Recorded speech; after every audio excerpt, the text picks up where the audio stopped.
Friday afternoon, 4:57 in the evening, the time when most people pack their desks, shut their laptops, and think about pizza and quiet. Not me. After 30 years at Northline Systems, I never had what anyone would call a normal Friday. The 15th floor executive suite smelled like expensive cologne and fresh plastic, the scent of people who think they're ushering in a new era. On the desk, a gold-plated clock ticked steadily, like it was counting down to something. And it was. To the final second of my 30-year career. Darren Cole, the new CEO, 38 years old, tie perfect, hair slick, the kind of man who quotes the company's slogan like it's philosophy. He turned his coffee cup slowly, the light catching his glasses, every move graceful, confident, hollow. "We're restructuring, Margaret." He paused, his voice heavy with fake regret. "Today will be your last day." The words fell softly, but they hit like steel. The only sounds were the air conditioner humming and papers shifting, and his self-satisfied breathing. I looked at the cup in front of me, just a cold ring of coffee left, the surface trembling as he shut his laptop. A clean, precise, soulless motion, exactly like him. I didn't ask why, didn't beg, didn't cry. All I heard was the click, the system deactivating my employee badge. A small, dry sound, enough to end 30 years.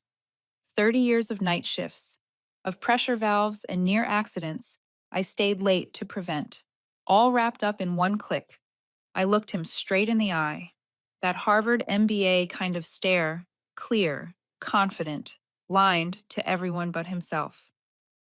"You'll regret this, Mr. Cole," I said, calm as if we were talking about the weather. "Not because of me, but because the truth never keeps quiet." He smirked. That "I know the law better than you" grin, the kind that makes you want to pour coffee into a keyboard. I stood, picked up my coat, straightened my cuffs, the reflex of a professional you can't erase after 30 years.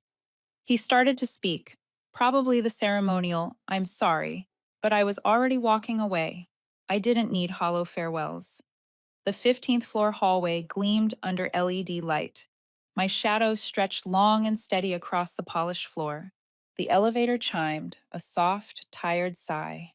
As I passed reception, the young clerk whispered, barely louder than the copier, "They shouldn't have done that to you, Mrs. Hale."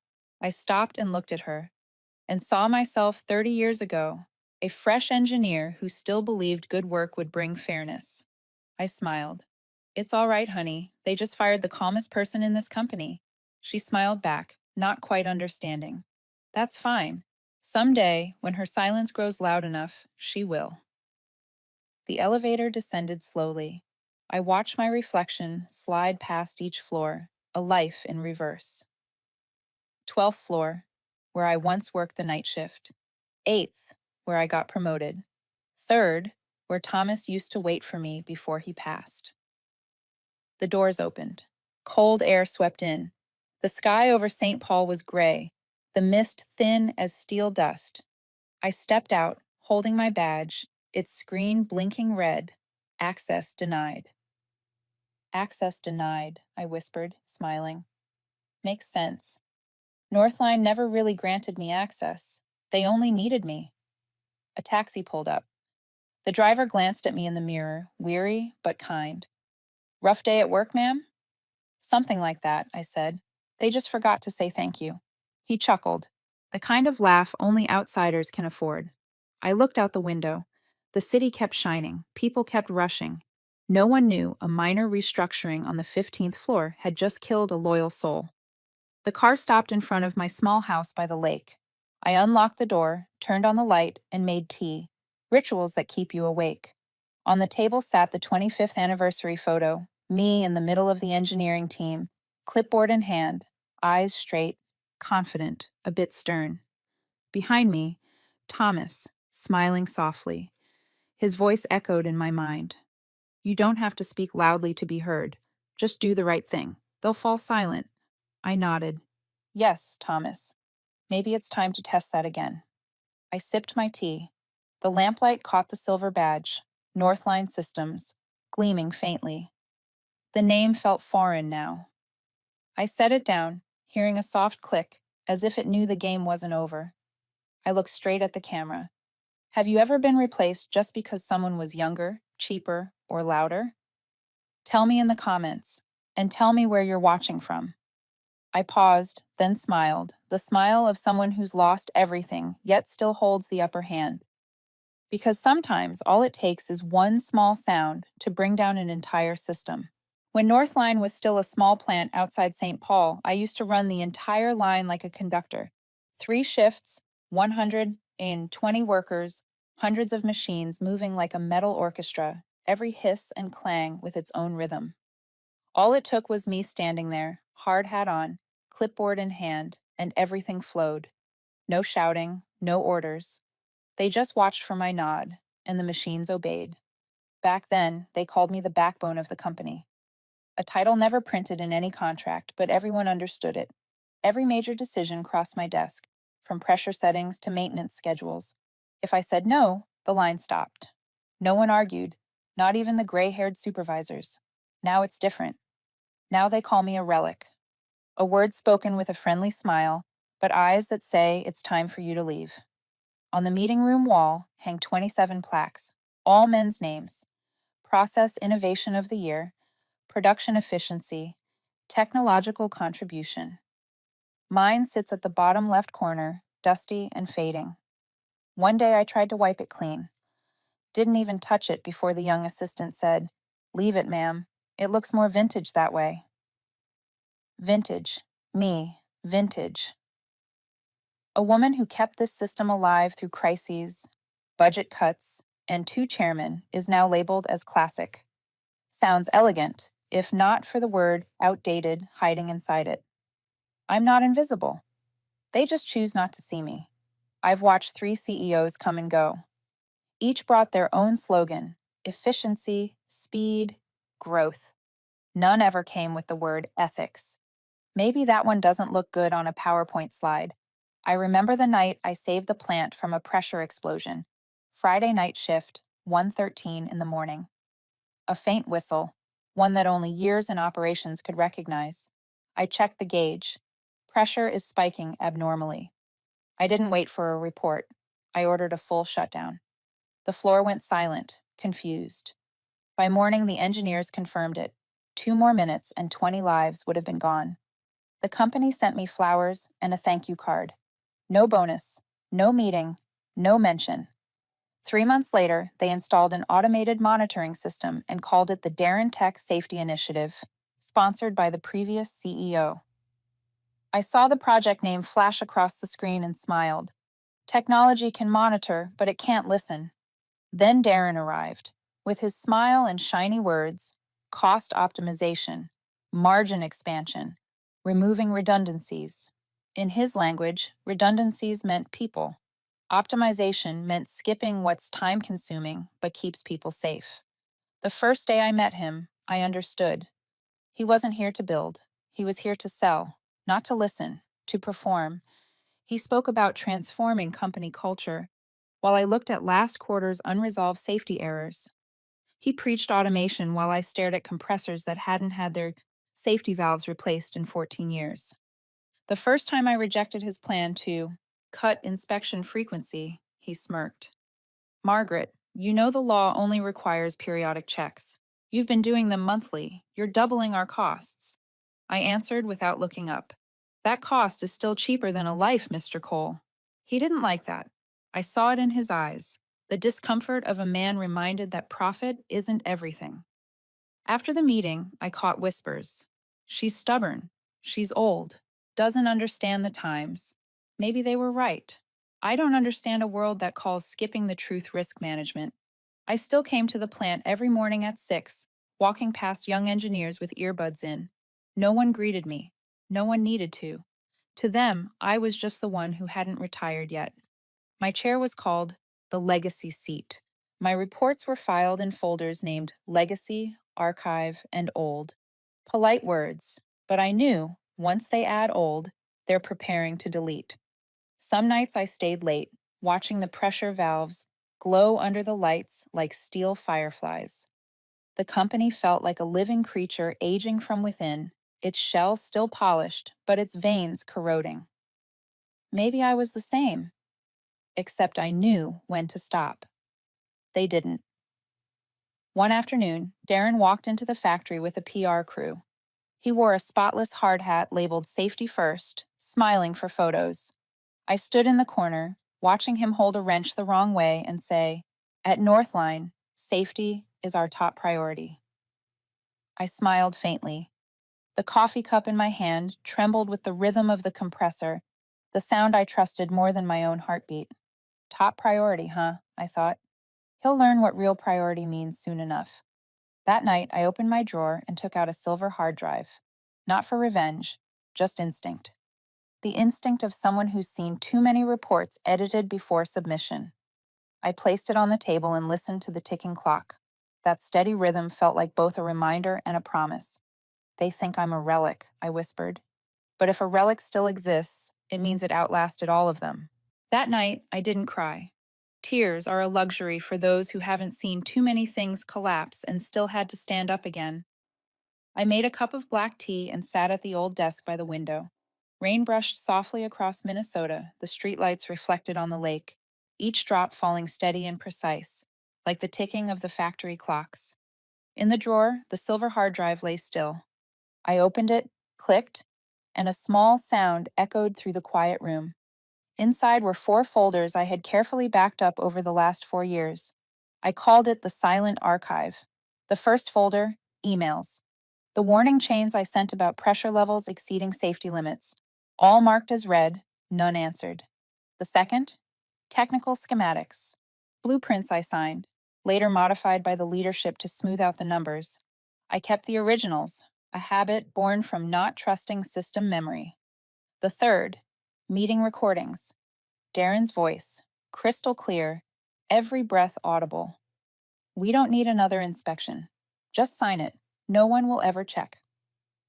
The last, photos of pressure valves, each one taken by me, date, serial, engineer's signature. Proof no one could deny. I had warned him. I sent memos, attached charts, and wrote in clear technical language. Darren replied with one line: "Work smarter. No need to be that precise. No need to be precise." I remember laughing when I read that. In his world, everything could be approximate, except greed. I opened my personal laptop and logged into an old email address, one only a few friends still remembered. There was one contact I'd never deleted: Greg Whitman, former Northline safety director, now with the Department of Industry. A quiet man who knew the difference between a technical error and a technical crime. I typed a few short lines, as concise as a hazard report. Subject: Review needed. Overpressure levels at Northline. You once told me to call when something smelled wrong. Well, it stinks now. I stared at the screen, fingers hovering over send. 1 second. 2. I took a breath. Clicked. One email. One domino. I leaned back in my chair, closed my eyes. The only sound was the soft tapping of rain on the roof, steady as a heartbeat before a storm. I didn't know what would happen next, but I wasn't afraid anymore. Fear had dissolved, leaving only clarity. I opened the old file cabinet and pulled out a cardboard box, scrawled on the lid, for when they forget. Inside were things I'd stored over the years: a report corrected in red ink, a screenshot of an auto-deleted email, a USB containing Darren's recorded safety revision meeting. No one knew I had them. They thought I was blindly obedient, incapable of pushing back. Their biggest mistake was believing silence meant surrender. I remembered once Darren joked to a colleague in front of me, "Margaret talks to machines more than people." He thought it was funny. It was true. Machines don't betray. They remember everything. That night, I turned on my recorder and played back an old meeting. Darren's voice came through, smooth, confident, like a man on stage. "We don't need another inspection. The report will be adjusted accordingly." I sat still, listening to every word, listened until the file ended, then saved it under a new name: proof_01.wiv. Then another: proof_02.wiv. I wasn't rushing. Patience is a weapon too. Around midnight, I poured more tea. cold now, slightly bitter. The desk lamp glowed warm against the silver badge resting in the corner. A loyal witness. I plugged in the hard drive and backed everything up twice. One copy at home, another to an anonymous cloud. I named the folder Legacy_version 2. I smiled faintly. Maybe this was the only legacy I'd ever leave behind. Not a speech, but evidence. Before shutting down the laptop, I opened my old work log. On the last page, I wrote a single line in black ink. April 18th. Beginning backup of conscience. I closed the notebook, set it beside the cup of tea, and leaned back. Outside, distant thunder rolled, a warning. The storm was coming. But this time, I was ready. The next morning, my phone buzzed. A message from Greg. Got it. Don't do anything else. We'll handle it. I looked at the words and smiled. Those first two, got it, sounded better than any thank you I'd ever received in 30 years. I turned off the phone and looked out the window. The first light of dawn broke through the rain, gleaming over the lake, like metal newly polished, bright, cold, and true. You told me to call when something smelled wrong, I whispered. You never said it had to smell mild. I laughed quietly to myself, a small, dry laugh, carrying peace within it. Outside, the sky brightened. The storm was coming, literally this time, but not to destroy, to cleanse. 3 weeks passed. Long enough for people to think an email had been forgotten, short enough for karma to arrive right on time. I almost forgot that rainy night message myself. Still made tea like always. Still walked around the lake each morning. Still read the papers bragging about companies exceeding first quarter goals, though in my head, all I heard were compressor valves hissing. Monday morning, 8:02, my inbox pinged. A bold subject line appeared. Invitation. Industrial Safety Audit. Northline Systems. I read it twice. Didn't even need to open it to know who sent it. Greg Whitman, Department of Industry. The man I'd called the storm 3 weeks ago. I laughed, not loud. Just one dry ha that startled my cat.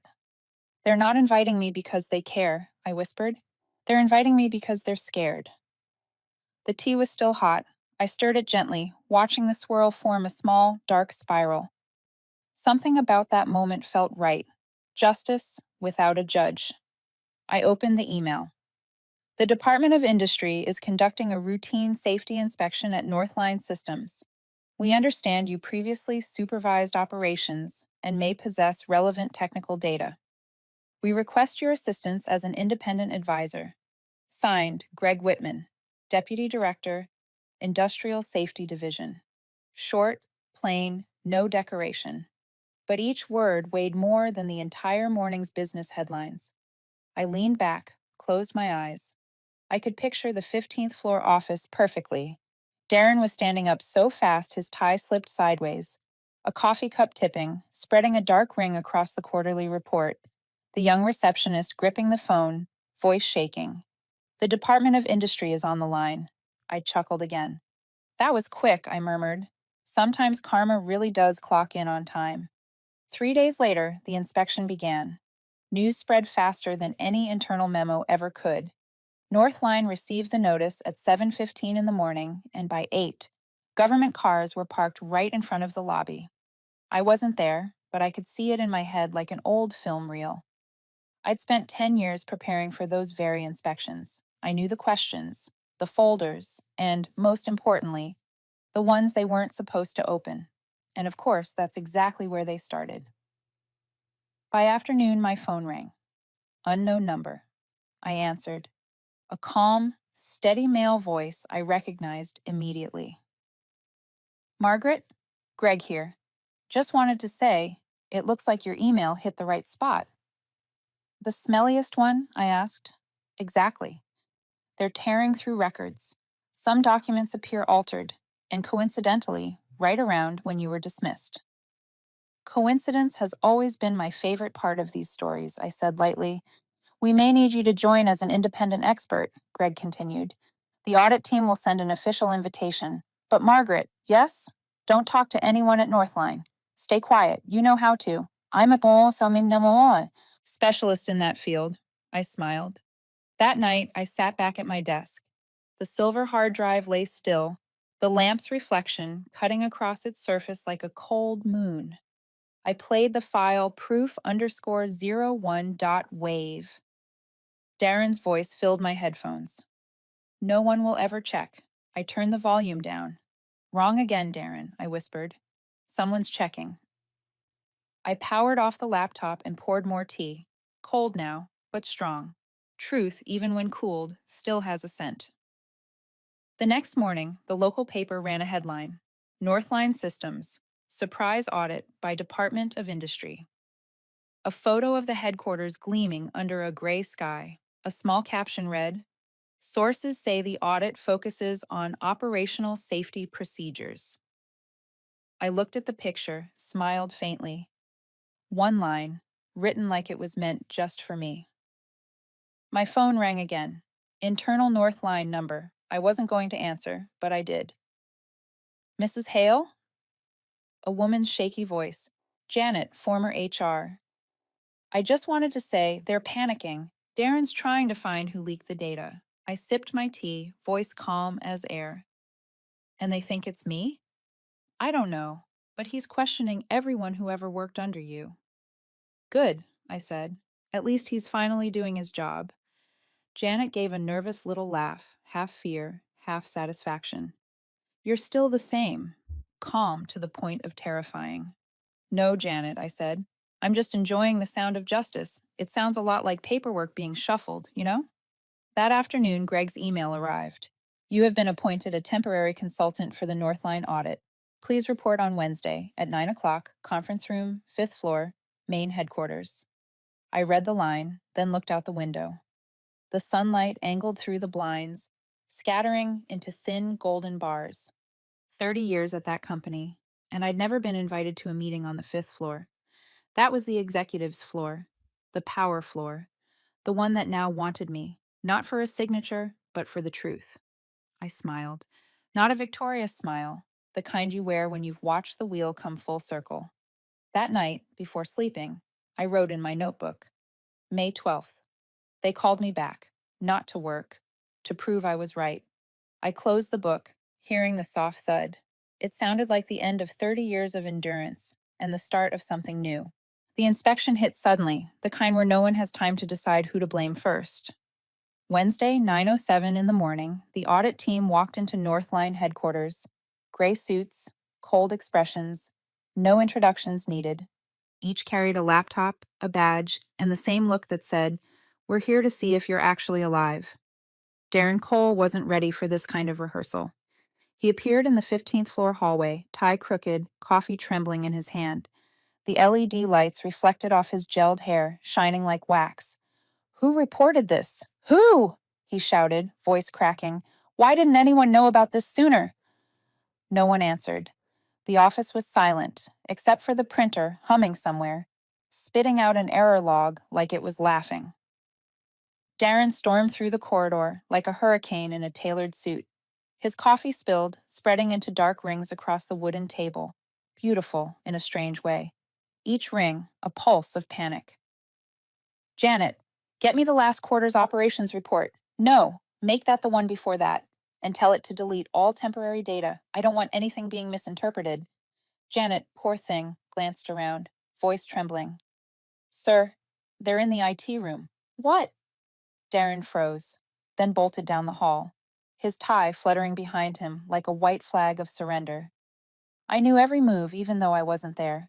Greg texted me by the hour. They found date alterations in the reports. Some deleted emails have been restored. Darren's blaming compliance now. I read each message like watching an old film I already knew by heart. Only this time the audience was allowed to laugh. By noon, my phone rang. Internal Northline number. I picked up, unhurried.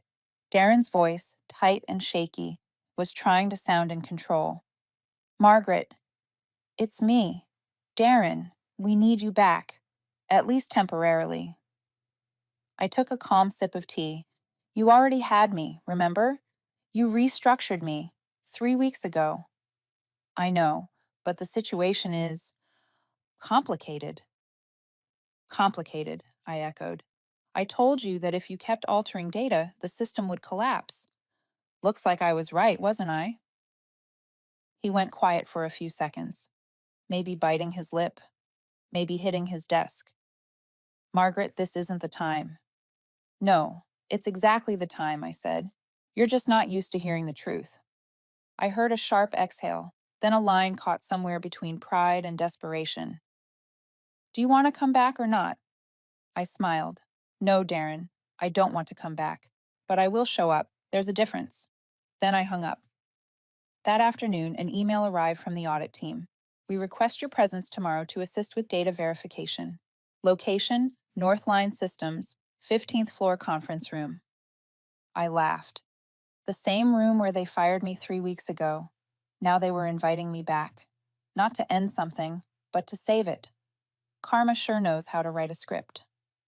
The next morning, Northline's building lit up earlier than usual. I arrived on time, dressed in a dark gray suit, the one I once planned to wear for my retirement, if it had ever happened. The old receptionist looked up, stunned. Mrs. Hale? Yes, I smiled. The system still lets me in, right? She scanned my badge. The light blinked green. I grinned.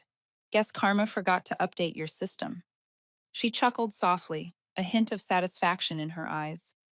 The 15th floor still smelled of expensive cologne and new plastic. I walked into the meeting room. The air was heavy.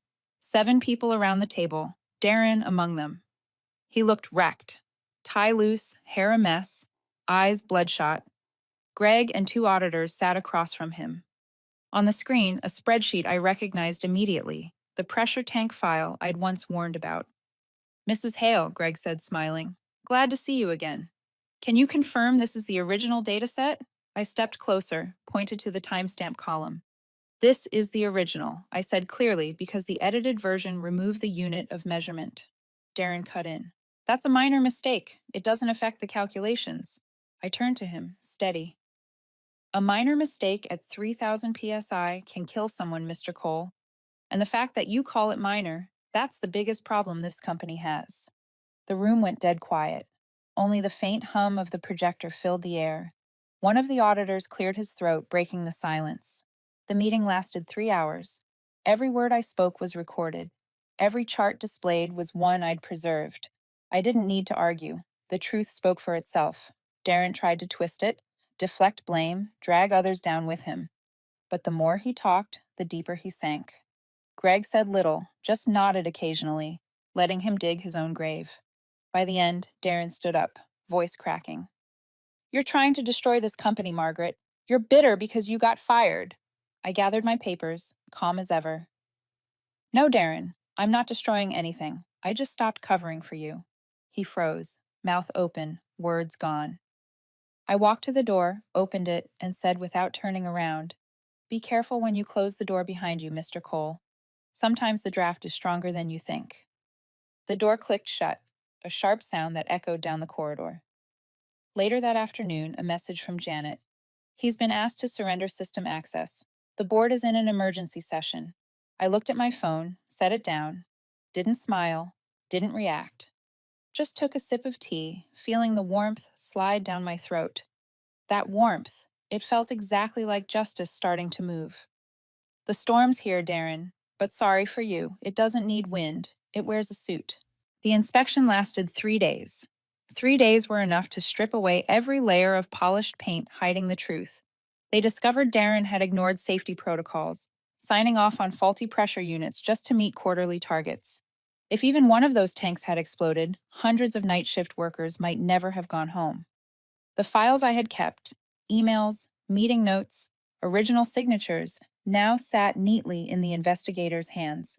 Every line, every timestamp had become evidence. No accusations were needed. The truth spoke for itself. On the 3rd afternoon, the board of directors held an emergency meeting. The air was thick as a welding room, hot, suffocating, and heavy with fear. Darren sat at the head of the table, fists clenched, sweat soaking through his collar. The chairman, Mr. Gray, a man who rarely raised his voice, spoke with weight. Mr. Cole, do you understand the accusations against you? Darren tried to keep calm. Just a misunderstanding in procedure. I acted in the company's interest. Interest? Gray's voice turned cold. What kind of interest justifies falsifying pressure reports? No one said a word. The sound of a pen tapping the table was the only thing that moved. Greg presented the investigation summary. Every page turned was a nail in the coffin of Darren's career. When he displayed the comparison between the real and the fake data, silence filled the room. On the screen, the digital signature D, Cole, gleamed like a blade. This, Greg said, is proof he approved non-compliant products. We also have the audio record. Darren's voice echoed through the speakers. Just sign it. No one will ever check. That line, played in front of the board, cut sharper than steel. Mr. Gray set down his pen. Enough. You're suspended effective immediately, pending the final report. Darren tried one last move. I was following prior management orders. No one responded. A female board member finally spoke. What a shame, Mr. Cole. You never realize silence has a price. That sentence was the second blade, not cutting his career this time, but his pride. When I stepped out of the room, Gray called after me. Mrs. Hale. I turned back. For the first time in 30 years, he looked at me without hierarchy, only respect and a trace of fear. Can you help us save this company? He asked, voice unsteady. I smiled. I'm not a savior, Mr. Gray. I'm the consequence. He lowered his head. No one spoke again. The next day, the news broke everywhere. Headline on the financial pages. The silent woman who made Northline bow. Below it, a photo of me stepping out of the building, gray umbrella in hand, hair caught in the wind. A random picture, yet it looked like a movie poster. Reporters asked a dozen questions. Do you feel vindicated? Will you sue? Why did you stay silent for so long? I said just one line, enough for the front page. I wasn't silent out of fear. I was silent because I was recording. That evening, Greg called. You've turned the whole building upside down, Margaret. I laughed. They used to think I was just a relic that glows, he said. The minister is forming a new safety commission. You're on the advisory list. I paused for a few seconds, then replied, Seems silence still carries weight, if you know when to turn the volume up. That night, I sat in my usual chair, tea cooling on the desk. The silver hard drive still rested there, a witness to a lifetime of careful work. I opened it, looking at it like an old friend. It's done, I whispered. We did well. On TV, the evening news still covered the Northline case. Footage showed Darren being escorted to a car, all his confidence drained away. The headline below read, Northline, CEO, suspended amid industrial safety fraud allegations. I turned off the TV. The room was quiet. But this time it was the kind of silence that felt peaceful, not suppressed. I opened my journal and wrote a single line. May 15th. The end of silence. No revenge needed. Just truth speaking. I set the pen down and closed the book. Outside the window, wind moved through the maple trees, the leaves rustling softly like slow applause. The next morning, I received an official envelope from Northline. No longer the word terminated. Instead, it read, Full reinstatement of rights and honors. I didn't smile or cry. I just signed the receipt, tore the envelope, and placed it beside the silver hard drive. 2 pieces of paper, one an ending, one a record. Silent but not erased, I whispered. They called me a relic. Now they display me in the Hall of Honor. I haven't changed at all. They've just started to hear the sound of silence. 6 months later, the storm had passed, leaving behind new offices, new titles, and an old world that had finally learned how to be quiet. Only I remained, standing at the edge, watching life drift as calmly as the lake outside my window. Now I work as an ethics consultant for the Clean Industry Alliance, a coalition of companies that once nearly lost their reputations and are now learning how to survive without deceit. A small office on the shore of Lake Como in St. Paul. No glass elevators, no leather-scented conference rooms, no blinding red performance charts on the walls.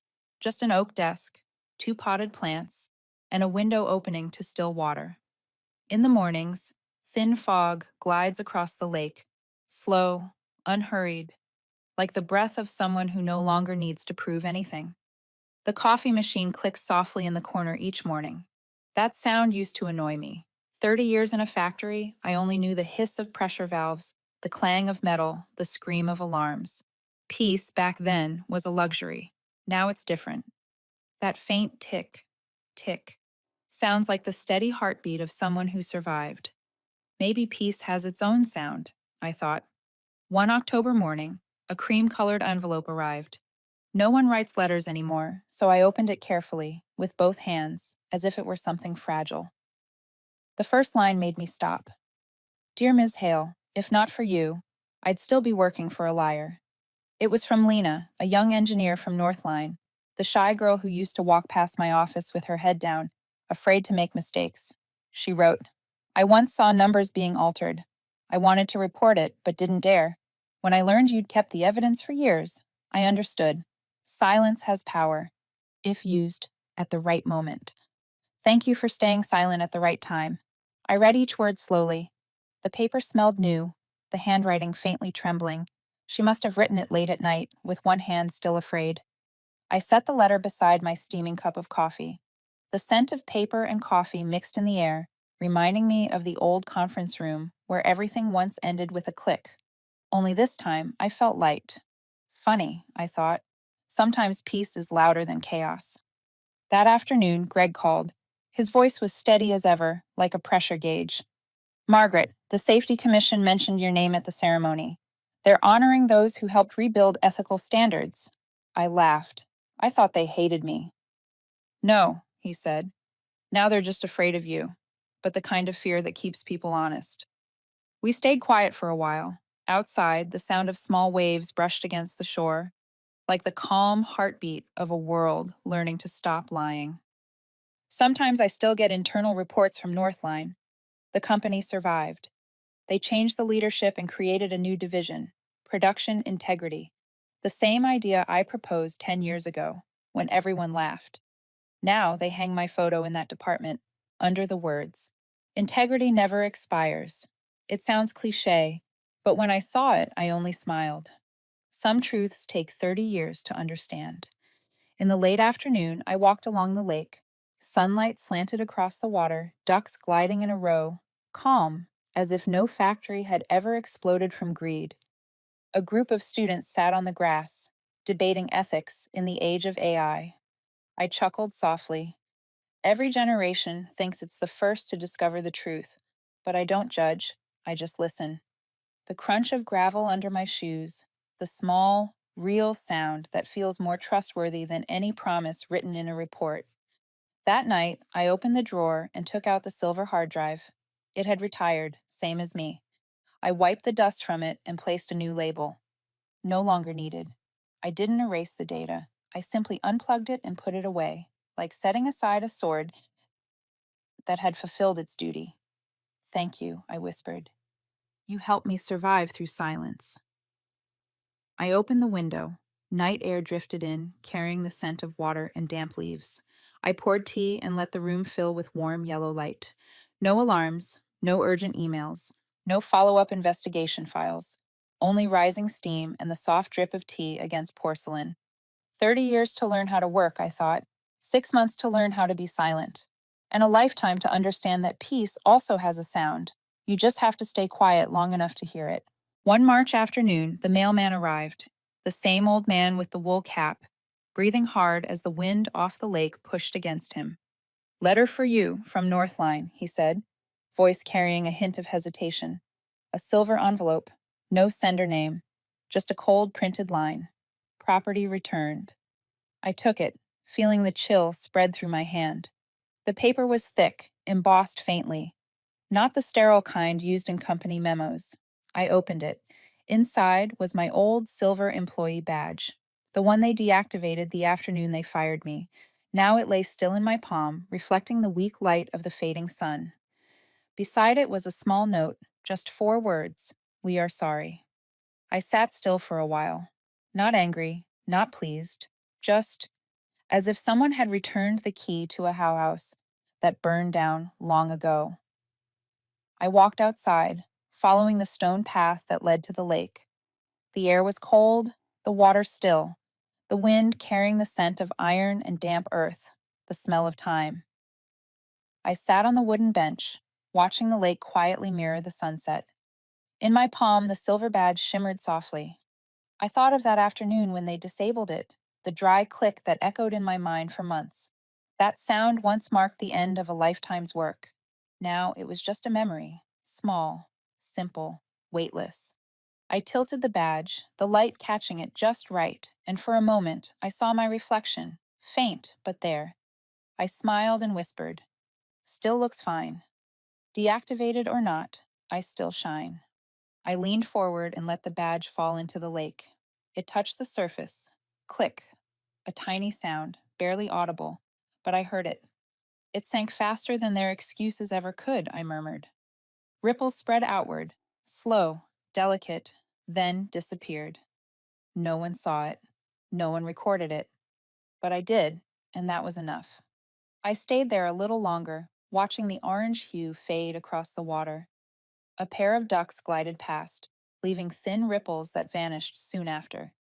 Like everything else, no matter how big, it all ends the same way, in quiet circles that fade. I took out my phone, opened notes, and typed a few lines. Not a report, not a complaint, just words for myself and whoever comes next. If someone tells you silence is weakness, remember, water is silent, yet it drowns steel. I paused, then added one last line, and sometimes the smallest sound is the biggest ending. I hit save. Click. The sound was warm this time, like a soft door closing behind a finished chapter. That night I went home. The silver hard drive was still in the drawer. I opened it, the screen lit up, all the files still there, silent, tidy, intact. I didn't open them again. Didn't need to. I simply tapped eject. Click. The drive light went dark, disappearing like me, stepping off stage just as the audience finally started listening. I shut the laptop and poured myself some tea. Steam rose, fogging the window pane. Outside, the first snow of the season fell, covering the lake where I'd let the badge go. I closed my eyes, listening to familiar sounds. The pour of tea, the steady ticking of the clock, the wind is slipping through the doorframe, all of it blending into one quiet symphony, the kind made by those who've lived through chaos and finally found peace in the smallest sound. 30 years to understand what work means. One click to understand what freedom feels like. I smiled softly, half amused, half at peace. The light in the room softened, leaving only a pale strip of gold across my face. I sat there, in front of the camera, silent, hands resting on the old wooden desk. No papers, no laptop, just me. And the truth that had waited long enough to be heard. "They thought firing me was the end of the story," I said slowly, my voice steady, every word deliberate. "Turns out it was just their beginning." I smiled, not out of triumph, but because I had seen too many people bury themselves inside their own fleeting victories. People think closing a door means the story's over. But for those who collect evidence instead of shouting, that's just the moment the view becomes clear. When they made noise, I recorded. When they wiped their hands clean, I archived.